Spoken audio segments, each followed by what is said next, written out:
2015-16లో మొదలుపెట్టిన ఈ పనులు 2018-19లో పూర్తి చేసి ప్రజలకు అందుబాటులోకి తీసుకొచ్చినని చెప్పి ఆనాటి ప్రభుత్వం చంద్రశేఖరరావు గారు చెప్పడం జరిగింది. నిర్మాణం జరిగిన 3 సంవత్సరాల లోపే 2023 అక్టోబర్ ప్రాంతంలో మేడిగడ్డ బ్యారేజ్ కుంగిపోవడము, అన్నారం సుందిళ్ళ బ్యారేజులు పగుళ్ళు రావడము,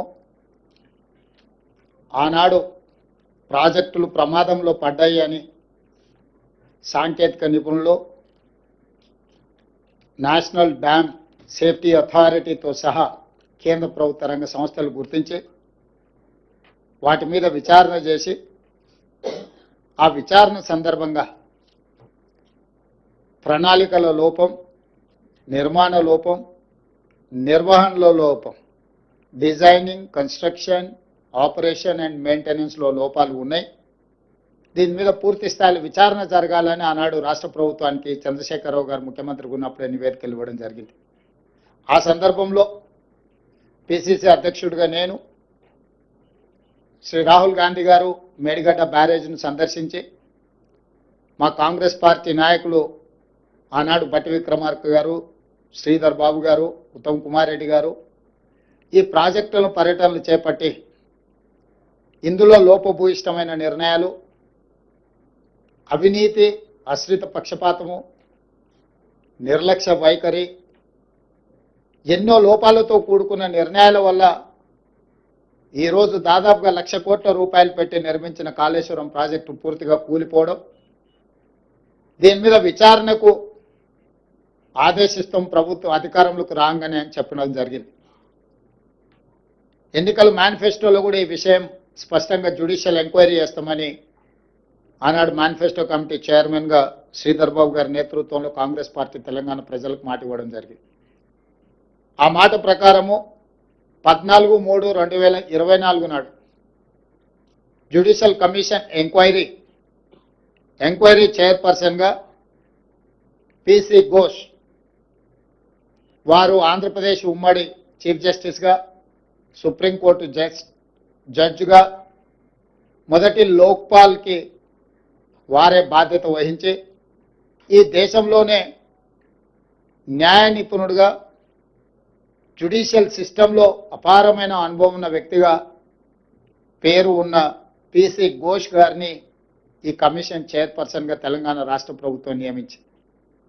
అక్కడి నుంచి దాదాపుగా 16 నెలలు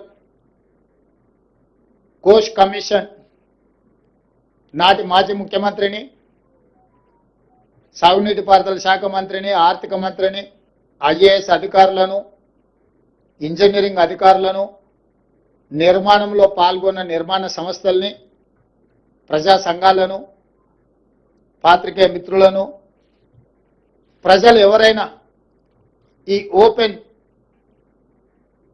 విచారణకి ఎవరైనా వచ్చి తమ అభిప్రాయాన్ని చెప్పొచ్చని అందరి నుంచి సమాచారాన్ని సేకరించిన సమాచారం ప్రకారం చంద్రశేఖరరావు గారిని, హరీష్ రావు గారిని, ఈటెల రాజేందర్ గారిని నోటీస్ ఇచ్చి పిలవడం ద్వారా వారిని ప్రశ్నించి వారి ప్రశ్నలకు వాళ్ళు వివరణ ఇచ్చుకోవడానికి, వాళ్ళు తీసుకున్న నిర్ణయాలకు గల కారణాలను, వారు అందించిన సమాచారాన్ని అన్నిటిని కూడా వారు విశ్లేషించడం జరిగింది. విశ్లేషించిన తర్వాత 16 నెలల తర్వాత మొన్న 31 తారీఖు నాడు 665 పేజీల సుదీర్ఘమైన నివేదికను తెలంగాణ రాష్ట్ర ప్రభుత్వానికి పిసి ఘోష్ కమిషన్ అందించడం జరిగింది. ఆ నివేదికను పూర్తి స్థాయిలో విశ్లేషించి సంక్షిప్తంగా ఒక నివేదిక ఇవ్వడానికి irrigation secretary, law secretary, GID సెక్రటరీతో 3 అధికారులతో ఒక కమిటీని నియమించి ఆ కమిటీ నివేదికను మంత్రివర్గ సమావేశంలో మంత్రులందరూ కూడా వివరించడం జరిగింది. ఇదే కాకుండా 665 పేజీల కమిషన్ నివేదికను ఈరోజు మంత్రివర్గంలో ప్రవేశపెట్టి దాన్ని మంత్రివర్గ ఆమోదం కూడా చేయడం జరిగింది.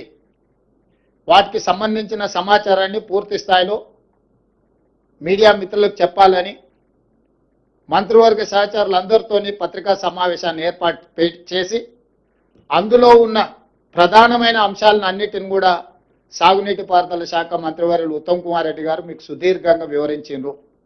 అదేవిధంగా ఆర్థిక మంత్రి ఉప ముఖ్యమంత్రి భట్టి విక్రమార్క గారు అందులో ఉన్న చాలా విషయాలను మీకు తెలియజేయడానికి ప్రయత్నం చేసింది.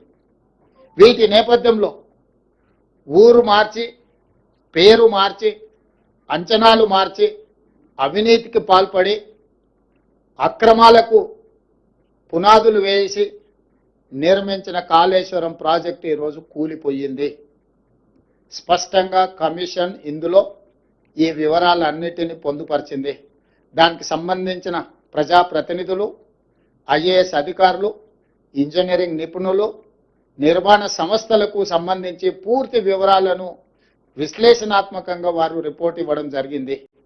ఈ నివేదికను ఈరోజు మంత్రివర్గంలో ఆమోదించడమే కాకుండా రాబోయే రోజుల్లో శాసనసభలో ప్రవేశపెట్టి అన్ని రాజకీయ పక్షాలకు వారి అభిప్రాయాన్ని చెప్పే అవకాశం కల్పించి, including leader of opposition the then chief minister Chandrashekar Rao గారు, ఆనాటి సాగునీటి పారుదల మంత్రులు, ఇతర మంత్రులందరూ కూడా ఆనాటి మంత్రివర్గంలో ఉన్న వాళ్ళందరూ కూడా వాళ్ళ అభిప్రాయాలు చెప్పడమే కాకుండా చట్టసభలలో, శాసనసభలో కావచ్చు, శాసన మండలిలో కావచ్చు, ప్రజాప్రతినిధులు స్పష్టంగా ఈ నివేదిక పట్ల ఒక అవగాహన తెచ్చుకోవడమే కాకుండా వాళ్ళ అభిప్రాయాలను స్వేచ్ఛగా చెప్పడానికి అవకాశం కల్పించాలని ఈరోజు మంత్రివర్గ సమావేశంలో మేము నిర్ణయం తీసుకున్నాం.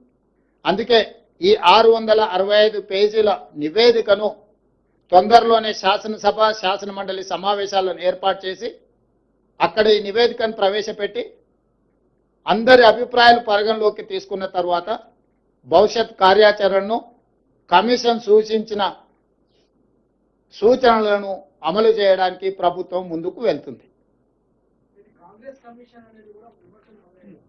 ఎవరది? అవునా, న్యాచురల్ కదా, వాళ్ళు అదే విధంగా మాట్లాడతారు కదా, వేరే రకంగా ఎందుకు మాట్లాడతారు? ఒకవేళ అదే అయితే ఆ కమిషన్ ముందుకు వెళ్ళి వాళ్ళు ఎందుకు సమాచారం ఇచ్చిండ్రు, వాళ్ళు ఎందుకు వాదనలు వినిపించిండ్రు?